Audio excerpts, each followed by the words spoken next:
कालचा रिपोर्ट म्हणायला गेला तर रक्ताचा इतका भयानक आला होता ना, म्हणजे इतकं कमी ब्लड माझ्या आयुष्यामध्ये म्हणायला गेलं तर.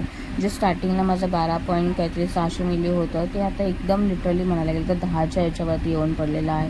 गाईस काय झालं असेल त्याच्यामुळे यांनी मला आणलं होतं फ्रूट्स वगैरे आणि खायची खूप इच्छा झाली होती. माझं मक्का बेळ वगैरे तर ते राहिलं होतं निर्वीसाठी खास. निर्वीने खूप एन्जॉय केलं. मी सुद्धा. निर्वी खात नाही डाळिंब, पण मी जबरदस्तीने माझ्याबरोबर तिला देखील ठोसत होती, चारत होती.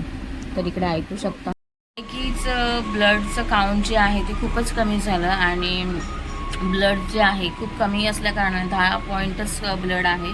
सो त्याच्यामुळे थोडं टेन्शनवाली बात आहे, कारण की डिलिव्हरीच्या टायमिंगमध्ये आपल्याला आपलं जे ब्लड आहे ते व्यवस्थितरित्या 12 ते 13च्या ह्याच्यामध्ये रेंजमध्ये पाहिजे. त्यावेळेस आपली जी प्रेग्नेन्सीची ही असते ती व्यवस्थितरित्या होत असते असं डॉक्टरने सांगितलं होतं. आणि ही पहिलीच वेळ अशी आहे की ब्लड माझं एवढं कमी झालं आहे. ॲक्च्युली खाणं पिणं व्यवस्थित आहे, सगळ्या गोष्टीसुद्धा व्यवस्थित होतात आणि टाईम टू टाईम गोळ्या होत आहेत. फॉलिक ॲसिडच्या म्हणा, आयर्नच्या म्हणा, विटॅमिन्सच्या म्हणा किंवा कॅल्शियमच्या म्हणा, ह्या सगळ्या गोष्टी चालल्या, तरी पण असं का झालं आहे माहीत नाही. हॅलो एव्हरीवन, कसे आहेत तुम्ही सर्वजण? मी पण खूप छान मस्त मजेत. तुम्हा सर्वांचं स्वागत पुन्हा एकदा नवीन अशा एका व्हिडिओमध्ये. सो व्हिडिओ ह्यासाठी ह्या कारणास्तव आहे की मलाच काही सुधरत नाही आहे की एवढा ब्लड माझं जो रिपोर्ट झालेला आहे, रिपोर्ट दाखवायला मी उद्या जाणार आहे सॅटर्डेला. बघूया डॉक्टर काय म्हणतात ते, कारण की ॲनिमली स्कॅन जे झालेलं आहे 5व्या महिन्याची सोनोग्राफी माझी जी झाली तिथं ते रिपोर्ट तर खूप छान निघाले, पण ब्लडचा रिपोर्ट जो मला मिळणार होता मंडेला तर तोच मी काल घेऊन आले, म्हणजे हे जाऊन घेऊन आले. सो हे काल घेऊन आले आणि घेऊन तर आले, पण ब्लडचा रिपोर्ट ज्यावेळेस पाहिला त्यावेळेस मला थोडी भीतीच वाटली आणि एक मनामध्ये तसं झालं, कारण की सिझरियनच्या टायमिंगमध्ये जे ब्लड आपलं जातं त्यावेळेस इतक्या प्रमाणामध्ये जातं ना की खरंच खूप टेन्शन येतं कधी कधी सिझरियन म्हटल्यानंतर. नॉर्मल एवढं नाही वाटत. प्रेग्नेन्सीमध्ये 2 जे सी सेक्शनमध्ये येतात त्यावेळेस भरपूरच होतं, कारण की ज्यावेळेस पोटाला कट्स लागतात आणि त्यावेळेस जे कंटिन्युअसली ब्लिडिंग होत असतं आणि ते भरून निघणं खूप गरजेचं असतं महिलांसाठी. सो ह्यांनी काल मला खाण्यासाठी फ्रूट्स वगैरे सगळं आणलं होतं, बघितलं असेल तुम्ही व्हिडिओमध्ये. सो टेन्शनवाली बात तीच असते. बाकी काही गोष्टी असतात ज्या मॅन्युअली करू शकतो माणूस, पण ह्या प्रेग्नन्सीच्या पिरियडमध्ये आपल्याला काही एक कळत नाही आणि आपल्याला न कळल्यामुळे डॉक्टरांशिवाय आपल्याला पर्यायच नसतो. आणि जेव्हा डॉक्टरांकडे जायचं असतं त्यावेळेस एक भीती असते मनामध्ये की आता ते काय सांगतील, काय सजेस्ट करतील, किंवा काही प्रॉब्लेम आहे का, काही प्रॉब्लेमॅटिक आहे का, किंवा कारण की 7 वर्षानंतर मी सेकंड प्रेग्नेन्सी आता हे करते, त्याच्यामुळे थोडी मनामध्ये भीती वाटते. आणि एक मन तर बोलते की नाही सगळं व्यवस्थित होणार आहे, पण ज्यावेळेस ब्लड काउंट आपला कमी येतो त्यावेळेस एक भीतीचं वातावरण मनामध्ये निर्माण होतं की आता काय होईल, कसं होईल म्हणून. सो त्याचाच विचार मी कालपासून करते. जेव्हा रिपोर्ट मी पाहिला, मला एक उत्सुकता असते की माझ्या रिपोर्टमध्ये काय लिहिलं. इतकं जास्त समजत नाही, पण बऱ्यापैकी का होईना पण थोडंफार समजतं आपल्याला. सो त्याच्यामुळे बघितलं आणि थोडं वाईट पण वाटलं. बाकी शुगर वगैरे लेवल म्हणाल तर नील आहे, व्यवस्थित आहे. शुगरचा काही एक प्रॉब्लेम नाही आहे. फक्त ब्लडचं जो काउंट आहे तो 10%च आहे. मे बी मी ज्यावेळेस आजारी होते त्या पिरियड दरम्यान जर झालं असेल तर मे बी त्याच्यामुळे. आणि त्यानंतर लगेचच कामाला पण मी चालू झाली, आराम नाही मिळाला. आणि आता म्हणायला गेलं तर साईज पण जी आहे ती थोडी ना अशी वाढत चाललेली आहे. पहिल्या प्रेग्नन्सीमध्ये पण माझं इतकं असं पोट नव्हतं, म्हणजे म्हणतात ना पाठीमागे बॅक साईडला हिप्समध्ये होतं. आणि ह्या टायमिंगला म्हणायला गेलं तर थोडं वाटतं, जाणवतं आहे, कारण की बसता उठताना झोपताना आणि 2-3 दिवसांपासून म्हणजे मंडेपासून मे बी ना माझे मुवमेंट्स बाळाचे व्हायला ना खूप सुरुवात झालेली आहे. त्याचा मी चांगला अनुभव घेते आणि खूप फिलिंग करते. मोस्टली खाल्ल्या पिल्ल्यानंतर ना जाणीव होतं, असं जाणवतं हालचाल बाळाची. आणि ह्या टायमिंगला तर 5व्या महिन्यातच झाले. निर्वीच्या टायमाला मला 6.5 महिन्यानंतर, जेव्हा मी 6व्या महिन्याची 6 महिने पूर्ण झाले आणि 15 दिवसानंतर मी पुन्हा गेली होती ना, त्यावेळेस मी चेकअप म्हणजे केली होती. त्यावेळेस तिने पहिल्यांदा किक मारली होती आणि ह्या बाबूने तर आता 5वा लागला आणि 10 दिवसानंतरच मला थोडीशी हालचाल जाणवायला लागलेली आहे. इतकी प्रॉपर नाही आहे, बट खाल्ल्या पिल्यानंतर ती जाणवते. आणि एक भूक अशी कंट्रोल होत नाही आहे, म्हणजे पाहिजेच अशातली गोष्ट नाही आहे. जसं खाता येईल तसं आणि जमेल तसं करण्याचा प्रयत्न करते, कारण की सगळ्या गोष्टी खूप म्हणतात ना खूप अवघडरित्या जात आहेत. कारण की म्हणायला गेलं तर सगळंच करावं लागतं आणि स्कूल पण आता 8:45ची झाल्या कारणाने मग घरातलं सगळं आवरूनच जाते, कारण की आफ्टरनून नंतर आल्यानंतर घरी ना जास्त काही काम नसतं, थोडासा आराम करते, म्हणजे रेस्ट, म्हणजे कमरेला खूप त्रास होतो आहे, कंबर खूप दुखते माझी ह्या टायमिंगमध्ये.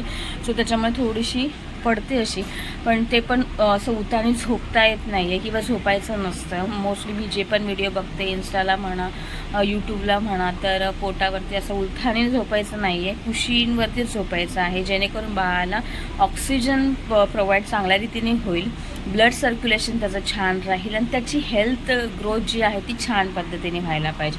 मग आपण जे सगळ्या गोष्टी करतो आहे ते कोणासाठी करतो आहे, तर माझ्या बाळासाठी करते. सो ह्या सगळ्या गोष्टी म्हणतात ना, बाई सगळ्या गोष्टी ही करून टाकते. आपली कुठली एक गोष्ट मनासारखी व्हावी, सतत दुसऱ्यांसाठी विचार, सतत दुसऱ्याचा विचार, दुसऱ्यासाठी जगणं हेच बाईच्या वाटेला आलेलं आहे. सो तेच फिलिंग आहे. आणि आता कसे ना हे 5 महिने गेले काय कळलंच नाही आहे. आणि नशीब की जो काही त्रास झाला तो मला ना फेब्रुवारी मार्चपासून झाला, ज्यावेळेस शाळा माझी नव्हती आणि सुट्टी होती आणि पेपरच्या टायमिंगनुसार झाला. त्याच्यामुळे मला जो काही फिलिंग आली ती सगळी त्याच्यामध्ये निघून गेली. त्याच्यामुळे मी खरंच थँक गॉड युनिवर्सचे पण आभार मानते की काही वाटलं नाही आहे. आणि आता रेग्युलरपणे जाते आणि जास्त दिवस नसतं, सॅटर्डे संडे ऑफच असते मला, 5 दिवस भरायचे असतात. आणि शाळेत असल्याकारणाने बाकीच्या पण हॉलिडेज आपल्याला मिळतच असतात, त्याच्यामुळे त्या मला असतातच आणि मी फुल एन्जॉय करते. आणि ही जर्नी माझ्यासाठी खूप छान आहे, कारण की सगळं हे करून थोडंसं रिलॅक्स पण वाटायला पाहिजे. आणि घरातलं वातावरण पण छान आहे, हस्बंड खूप सपोर्टिव्ह आहेत, छान पद्धतीने काळजी घेतात आणि निर्वी पण छान काळजी घेते. सो बरं वाटतं, भारी वाटतं ह्या सगळ्या गोष्टी मेंटेन करते. त्याचबरोबर सोशल मीडियावरती ॲक्टिव्ह राहणं, व्हिडिओ एडिटिंग करणं, पोस्ट करणं, ह्या सगळ्या गोष्टी पण त्याच्यामध्ये येतात. सो छान पद्धतीने चाललं आहे आत्तापर्यंत. फक्त एकच टेन्शन, ते म्हणजे रिपोर्टचं, ब्लडचं, ते दाखवायचं आहे उद्या. ते व्यवस्थित झालं म्हणजे झालं. आणि हेच तुमच्याबरोबर शेअर करायचं होतं म्हणून मी हा व्हिडिओ बनवला होता. आणि प्रेग्नन्सीच्या ह्याच्यामध्ये म्हणायला गेलात ना तर क्रेविंग्स खूप होत असतात, कधी कधी खूपच रडायला येतं, कारण की माझ्या बाबांची आठवण मला खूप जाणवते ह्या पिरियडमध्ये, आपलेपणाची.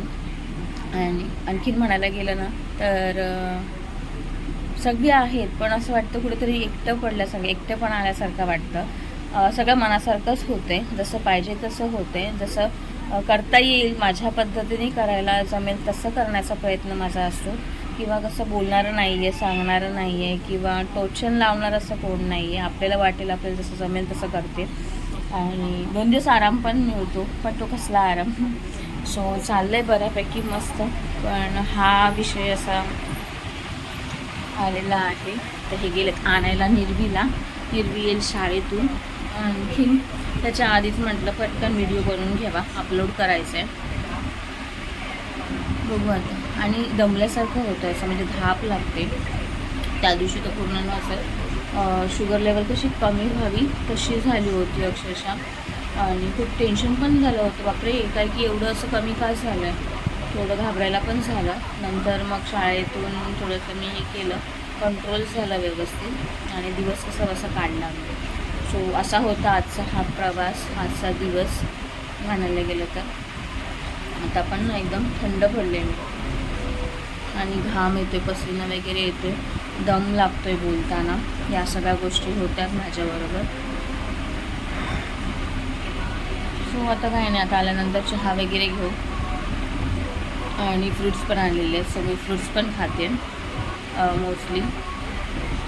काही असं म्हणजे हे नको मला ते नको, फक्त एकच राहिले की ते ना प्रोटीन पावडर जी देतात ना दुधामध्ये टाकून पिण्यासाठी, ती काय मी घेतलेली नाही लिटरली.